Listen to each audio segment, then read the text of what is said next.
Assalamualaikum warahmatullahi wabarakatuh. Nama saya Richard Alfa Alessandro, BP 18109530007. Ingin menjelaskan tentang materi yang sudah saya kumpulkan tentang tugas elektronika telekomunikasi. Yang pertama itu representasi sumber. Sumber yang mencatu sebuah rangkaian selalu dapat digambarkan sebagai sebuah sumber tegangan konstan yang diserikan dengan tahanan dalamnya. Selanjutnya, sebuah sumber arus konstan yang diparalelkan dengan tahanan dalamnya. Jadi perbedaan sumber dari tegangan dan sumber arus itu, kalau sumber tegangan diserikan, kalau sumber arus itu diparalelkan seperti gambar berikut ini. Selanjutnya adalah materi impedansi dan reaktansi. Impedansi sendiri itu adalah ukuran hambatan listrik pada sumber arus bolak-balik. Impedansi atau bisa dilambangkan dengan Z, suatu rangkaian adalah perbandingan tegangan passa dan arus passa yang bisa kita lihat dalam rumus di bawah. Impedansi adalah suatu parameter kompleks yang terdiri dari parameter nyata, yaitu resistansi, dan parameter imajiner, yaitu reaktansi. Pada frekuensi sudut W, suatu induktor dengan induktansi L, maka bisa XL sama dengan WL. Selanjutnya ada admitansi dan suspensasi. Admitansi atau bisa dilambangkan Y, suatu rangkaian adalah perbandingan arus passa dengan tegangan passanya. Dengan rumus bisa kita lihat di bawah. Admitansi merupakan parameter kompleks yang terdiri dari parameter real, yaitu konduktansi, dan parameter imajiner, yaitu sesubstansi. Selanjutnya, suseptansi. Untuk induktor, semakin tinggi frekuensi, maka semakin kecil suseptansi. Jika suseptansi untuk kapasitor semakin tinggi frekuensi, maka akan semakin besar suseptansinya. Selanjutnya itu ada faktor-faktor kualitas dan disipasi. Faktor kualitas untuk mengetahui seberapa baiknya kualitas sistem yang ada di dalam rangkaian elektronik. Jika semakin kecil bandwidth-nya, maka kualitas semakin baik. Faktor kualitas dan disipasi merupakan suatu parameter untuk menyatakan seberapa baik kualitas suatu komponen induktor dan kapasitor tergantung frekuensinya. Jika ingin mengetahui kualitas sebuah komponen tersebut, maka dibandingkan reaktansi L dengan resistansi jika seri. Jika paralel, maka resistansi paralel dibandingkan dengan induktansinya. Jika disipasi, maka resistansi paralel dari resistor dibagi dengan reaktansi. Selanjutnya itu ekivalen seri atau paralel. Ekivalen seri dan paralel. Sebuah tahanan seri dengan reaktansinya, maka dapat diganti dengan sebuah rangkaian resistansi paralel dengan induktansinya. Suatu resistansi yang terhubung seri dengan reaktansi dapat dilihat dengan rumus di bawah. Z sama dengan R tambah IX. Selanjutnya ini adalah admitansi ekivalen rangkaian, itu ada rumusnya, bisa kita lihat di bawah. Selanjutnya ada rumus konduktansi ekivalen, terus ada resistansi paralel, terus ada rumus suseptansi ekivalennya, dan reaktansi paralel ekivalen. Bisa kita lihat pada gambar. Selanjutnya adalah rangkaian tala. Rangkaian tala atau tune circuit disebut rangkaian resonansi.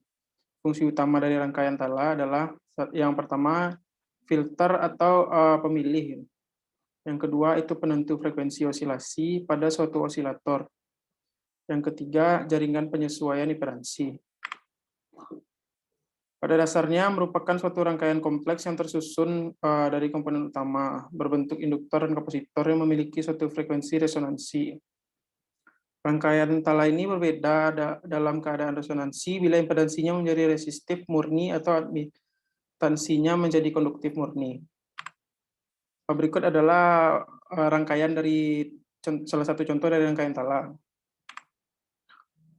Pada umumnya juga rangkaian tala pada osilator lokal juga mempunyai bentuk yang sama. Sedangkan metode-metode penggeseran atau pemilihan frekuensi dengan menggeser nilai kapasitor dalam rangkaian resonansinya dapat menggunakan Farco atau menggunakan dioda fraktor. Dioda fraktor ini bekerja mirip dengan kapasitor trimmer, tetapi dengan kontrol tegangan. Selanjutnya ada materi filter. Jadi filter itu adalah sebuah rangkaian yang dirancang agar melewatkan sinyal dengan rentang frekuensi tertentu dan menghilangkan atau memperlemah sinyal dengan frekuensi di luar frekuensi tersebut. Filter adalah suatu device yang memiliki sinyal listrik berdasarkan pada frekuensi dari sinyal tersebut. Filter akan melewatkan gelombang atau sinyal listrik pada batasan frekuensi tertentu, sehingga apabila terdapat sinyal atau gelombang listrik dengan frekuensi yang lain, jadi tidak sesuai dengan spesifikasi filter, tidak akan dilewatkan gitu. Rangkaian filter dapat dikelompokkan menjadi beberapa filter pasif dan filter aktif gitu. Tergantung komponen yang digunakan. Apabila menggunakan komponen aktif, maka dinamakan filter aktif. Dan sebaliknya, komponen pasif maka dinamakan filter pasif. Jadi ada salah satu jenis filter yang lain, itu filter analog. Itu adalah suatu alat yang memiliki fungsi untuk melewatkan frekuensi tertentu. Filter analog berarti filter untuk melewatkan sinyal analog, dan pengolahan sinyalnya juga dilakukan secara analog. Filter analog banyak digunakan dalam sistem komunikasi, misalnya pada up-down converter, untuk merancang duplexer, filter sinyal audio, filter RF, filter SSB, dan seterusnya, dan sebagainya. Jadi ini adalah macam-macam filter gitu, berdasarkan sifat penguatannya. Yang pertama ada filter aktif. Filter aktif sendiri adalah rangkaian filter dengan menggunakan komponen-komponen elektronik aktif. Komponen penyusunnya terdiri dari op-amp, transistor, dan komponen-komponen lainnya. Yang penting komponen aktif.